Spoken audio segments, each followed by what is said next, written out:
ድንግል ሆይ የእግዚአብሔር ማደሪያ ንጹሕ አዳራሽ ነሽና ጠላቶቼ ያቺ የሚመካባት እመቤት ወዴት አለች ብለው እንዳይዘባበቱብኝ እኔን ባሪያሽን ለሐዘን ለትካዜ አሳልፈሽ አትስጭኝ።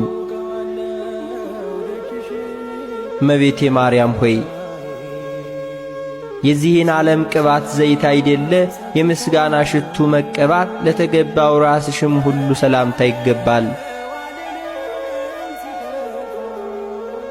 ድንግል ሆይ በነፍሰ ሥጋ በውስጥ በአፋ ንጽሕት ነሽና እኔን ኃጥኡን ባሪያሽን በቅዱስ ቁርባኑ ፍም ሁሉ ያነጻኝ ዘንድ ሰማያዊውን ቄስ ሱራፌን ሁሉ ዘዥልኝ።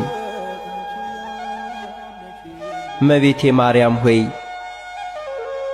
ብርሃነ መለኮት ፈጽሞ ለተዋሃደው ለራስሽ ጸዳልም ሁሉ ሰላምታ ይገባል። ለፊትሽ ጸዳልም ሁሉ ሰላምታ ይገባል። ከፀሐይ ከጨረቃ